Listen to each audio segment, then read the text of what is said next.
Hi friends, ಇವತ್ತು ನಾನು ಬಂದಿದ್ದೀನಿ ಸಾಗರದಲ್ಲಿ ಜುಲೈ 14ರಂದು ಉದ್ಘಾಟನೆ ಆದಂತಹ ಸಿಗಂದೂರು ಬ್ರಿಡ್ಜ್ ನೋಡೋದಕ್ಕೆ ಅಂತ ಹೇಳಿ ಬಂದಿದ್ದೀನಿ. ಇದು ದೇಶದ 2ನೇ ಅತಿ ಉದ್ದದ ಕೇಬಲ್ ಸೇತುವೆ ಆಗಿದೆ. ಇದನ್ನು ಕೇಂದ್ರ ಭೂ ಸಾರಿಗೆ ಸಚಿವರಾದಂತಹ ನಿತಿನ್ ಗಡ್ಕರಿ ಅವರು ಈ ಸೇತುವೆ ಉದ್ಘಾಟನೆಯನ್ನು ಮಾಡಿದರು. ಇನ್ನು ಇದು 423 ಕೋಟಿ ವೆಚ್ಚದಲ್ಲಿ, ಅದಕ್ಕಿಂತ ಜಾಸ್ತಿ ವೆಚ್ಚದಲ್ಲಿ ಇದು ಆಗಿದೆ ಅಂತ ಕೂಡ ಹೇಳ್ತಾರೆ. ಇನ್ನು ಇಲ್ಲಿ ಗ್ರಾಮಸ್ಥರೆಲ್ಲ ತುಂಬ ಕಷ್ಟಪಡ್ತಾ ಇದ್ರು. ಲಾಂಚಲ್ಲೇ ಹೋಗಬೇಕಿತ್ತು. 45 ವರ್ಷದಿಂದ ಕೂಡ ಕಷ್ಟಪಡ್ತಿದ್ರು. ಇಲ್ಲಿ ಲಾಂಚಲ್ಲಿ ಹೋಗೋದು ತುಂಬ ಚೆನ್ನಾಗಿರ್ತಿತ್ತು. ಬಟ್ ಏನಂದರೆ ಒಂದು ಟೈಮಿಂಗ್ಸ್ ಅಂತ ಇರ್ತಿತ್ತು. 6 o'clock ಆದಮೇಲೆ ಅಲ್ಲಿನ ಗ್ರಾಮಸ್ಥರು ಹೋಗಬೇಕು ಅಂದರೆ ಆಗ್ತಾ ಇರಲಿಲ್ಲ. ಅದ್ರ ನಂತರ ಹೋಗಬೇಕು ಅಂದರೆ ರಾತ್ರಿ ಟೈಮ್ ಏನಾದರೂ ತುರ್ತು ಸಂದರ್ಭ ಇದ್ದರೆ ಈ ಸೈಡು ಆ ಸೈಡು ಬರೋದಕ್ಕೆ ಆಗ್ತಿರ್ಲಿಲ್ಲ. ಹಾಸ್ಪಿಟ್ಲು ಫೆಸಿಲಿಟಿಗೆಲ್ಲ ತುಂಬ ಕಷ್ಟ ಆಗ್ತಿತ್ತು. ಹಾಗಾಗಿ ಇಲ್ಲಿ ನಿಜಕ್ಕೂ ಬ್ರಿಡ್ಜಿನ ಒಂದು ಅವಶ್ಯಕತೆ ತುಂಬಾ ಇತ್ತು ಅಂತಲೇ ಹೇಳ್ಬೋದು. ಹಾಗೆ ಕೆಲವು ವರ್ಷಗಳ ಹಿಂದೆ ಹಿನ್ನೀರಿನಲ್ಲಿ ಲಾಂಚ್ ಕೂಡ ಮುಳುಗಿತ್ತು. ಸೊ ಆವಾಗ 21 ಜನ ನವದಂಪತಿಗಳು ಸೇರಿದಂತೆ ಸತ್ತೋಗಿದ್ರು ಕೂಡ. 2018ರಲ್ಲೇ ಕೇಂದ್ರ ರಸ್ತೆ ಸಾರಿಗೆ ಸಚಿವರಾದಂತಹ ನಿತಿನ್ ಗಡ್ಕರಿ ಅವರು ಸೇತುವೆ ನಿರ್ಮಾಣ ಮಾಡೋದಕ್ಕೆ ಅಡಿಪಾಯ ಹಾಕಿದ್ರು ಕೂಡ ಆವಾಗಿಂದ ಕಾರ್ಯರೂಪಕ್ಕೆ ಬಂದಿತ್ತು. ಬಟ್ 1-2 ವರ್ಷ ಫಸ್ಟ್ ಸ್ವಲ್ಪ ಲೇಟ್ ಆದರೂ ನಂತರದಲ್ಲಿ ಇದು ಫಾಸ್ಟಾಗಿ ಕಾಮಗಾರಿ ಎಲ್ಲ ನಡೆದು ಈಗ ಕಂಪ್ಲೀಟಾಗಿ ಆಗಿದೆ. ಜುಲೈ 14ರಂದು ಉದ್ಘಾಟನೆ ಕೂಡ ಆಗಿದೆ. ಫಸ್ಟೆಲ್ಲ ತುಂಬ ರಶ್ ಇತ್ತು. ನಾವು ಹಾಗಾಗಿ ಈವ್ನಿಂಗ್ ಟೈಮ್ ಬಂದ್ವಿ. ಇವಾಗಲೂ ನೋಡ್ತಾ ಇರ್ಬೋದು ಎಷ್ಟು ಜನ ನೋಡೋದಕ್ಕೆ ಬಂದಿದ್ದಾರೆ ಅಂತ. ನಾವು ಬಂದಿರೋದು ವೀಕ್ ಡೇಸಲ್ಲಿ, ಆದರೂ ಕೂಡ ಜನ ಬಂದಿದ್ದಾರೆ ರಾತ್ರಿ ಟೈಮ್ ಆದರೂ. ನೋಡ್ತಾ ಇರ್ಬೋದು ಈಗ ಸೈಡ್ನಲ್ಲಿ ಬಸ್ ಕೂಡ ಪಾಸ್ ಆಯಿತು. ಸಿಗಂದೂರಿಂದ ಹೋಗ್ತಾ ಇರುವಂತಹ ಬಸ್ ಇದು.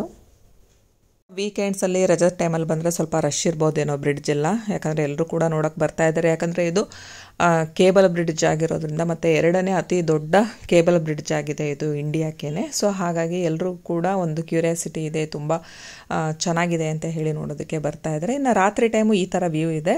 ಬೆಳಗ್ಗೆ ಟೈಮ್ ಬಂದರೆ ತುಂಬ ಚೆನ್ನಾಗಿರುತ್ತೆ. ಮಳೆ ಕೂಡ ಬರ್ತಾ ಇದೆ. ನೀವೇನಾದರೂ ಬ್ರಿಡ್ಜ್ ನೋಡಬೇಕು ಅನ್ನೋದಾದರೆ ಸ್ವಲ್ಪ ಬೆಳಕಲ್ಲಿ ಬನ್ನಿ. ಅಂದರೆ 4ರಿಂದ 5 ಗಂಟೆ ಅಷ್ಟೊತ್ತಿಗೆ ಬಂದರೆ ಬೆಳಕಲ್ಲಿ ಕೂಡ ನೋಡ್ಬೋದು. ಜೊತೆಗೆ ನೀವು ಸಿಗಂದೂರಿಗೆ ಹೋಗೋದಾದರೆ ಸಿಗಂದೂರಿಗೆ ಹೋಗಿ ದೇವಿ ದರ್ಶನ ಪಡ್ಕೊಂಡು ವಾಪಸ್ ಬರುವಾಗ ಸ್ವಲ್ಪ ಕತ್ಲಾಗಿರುತ್ತೆ. ಕತ್ಲಲ್ಲಿ ಬರುವಾಗ ಇದರ ಲೈಟ್ ಬೆಳಕಲ್ಲಿ ಕೂಡ ನೀವು ಈ ಬ್ರಿಡ್ಜನ್ನು ನೋಡೋವಂತಹ ಒಂದು ಅನುಭವನ ಕೂಡ ಪಡ್ಕೊಳ್ಬಹುದು. ತುಂಬ ಚೆನ್ನಾಗಿದೆ ಬ್ರಿಡ್ಜು, ನೋಡೋದಕ್ಕೂ ಕೂಡ ಚೆನ್ನಾಗಿದೆ. ಇನ್ನು ಇದು ನಮಗೆ ಎಲ್ಲದಕ್ಕೂ ಕೂಡ ಅನುಕೂಲ ಆಯಿತು ಅಂತಲೇ ಹೇಳ್ಬೋದು. ಕೊಲ್ಲೂರಿಗೆ ಹೋಗೋಕ್ಕಾಗಿರ್ಬೋದು, ಸಿಗಂದೂರಿಗೆ ಹೋಗೋಕ್ಕಾಗಿರ್ಬೋದು. ಇನ್ಮೇಲೆ ಯಾವುದೇ ರೀತಿ ಜಂಜಾಟವಿಲ್ಲದೆ ಆರಾಮಾಗಿ ಹೋಗ್ಬೋದು. ಲಾಂಚಲ್ಲಿ ಹೋಗೋದಾದರೆ ನಾವು ಸುಮಾರು ಹೊತ್ತು ಕಾಯಬೇಕಾಗಿತ್ತು ಜೊತೆಗೆ. ಬಟ್ ಅದರ ಎಕ್ಸ್ಪೀರಿಯೆನ್ಸು ಕೂಡ ತುಂಬ ಚೆನ್ನಾಗಿತ್ತು ಲಾಂಚಲ್ಲಿ ಹೋಗೋದು ಕೂಡ. ಬಟ್ ಏನಂದರೆ ಕೆಲವು ಸಲ ರಶ್ ಇರೋವಂತಹ ಟೈಮಲ್ಲಿ ತುಂಬ ಹೊತ್ತು ಕಾಯಬೇಕಾಗಿತ್ತು. ಬಟ್ ಈಗ ಅದೊಂದು ನಮಗೆ ಪ್ರಾಬ್ಲಮ್ ಸಾಲ್ವ್ ಆಯಿತು. ಜೊತೆಗೆ ಯಾವ ಟೈಮಿಂಗ್ಸಲ್ಲಾದರೂ ಹೋಗ್ಬೋದು. ಇನ್ನು ಗ್ರಾಮಸ್ಥರಿಗೂ ಕೂಡ ಅಲ್ಲಿರೋವಂತಹ ಸಿಗಂದೂರಿಂದ ಆ ಸೈಡ್ ಇರೋವಂತಹ ಗ್ರಾಮಸ್ಥರಿಗೂ ಕೂಡ ತುಂಬ ಅನುಕೂಲ ಆಯಿತು. ಅವರಿಗೇನಾದರೂ ಮೆಡಿಕಲ್ ಎಮರ್ಜೆನ್ಸಿ ಬೇಕು ಅನ್ನೋದಾದರೆ ಅವರು ಯಾವಾಗ ಬೇಕಿದ್ದರೂ ಈಗ ಸಿಟಿಗೆ ಬರೋದಕ್ಕೆ ಅನುಕೂಲ ಕೂಡ ಆಯಿತು. ಒಂಥರ ಖುಷಿಯಾದಂತಹ ಅನುಭವ ಬರ್ತಾ ಇದೆ. ಮಳೆ ಬೇರೆ ಬರ್ತಿರೋದ್ರಿಂದ ಇದು ಒಂದು ಎಕ್ಸ್ಪೀರಿಯೆನ್ಸ್ ಚೆನ್ನಾಗಿದೆ. ಇನ್ನು ಈ ಬ್ರಿಡ್ಜಿನ ಅಗಲ ಬಂದುಬಿಟ್ಟು 16 ಅಡಿ ಅಗಲ ಇದೆ. ಇನ್ನು ಉದ್ದ 2.44 ಕಿಲೋಮೀಟ್ರು ಉದ್ದ ಇದೆ ಇದು. ಹಾಗಾಗಿ ಇದನ್ನು 2ನೇ ಅತಿ ಉದ್ದದ ಕೇಬಲ್ ಆಧಾರಿತ ಬ್ರಿಡ್ಜ್ ಅಂತ ಹೇಳಿ ಕರೆದಿದ್ದಾರೆ. ಇನ್ನು ಇದು ಶರಾವತಿ ನದಿಯ ಹಿನ್ನೀರಿಗೆ ಕಟ್ಟಿರುವಂಥದ್ದು.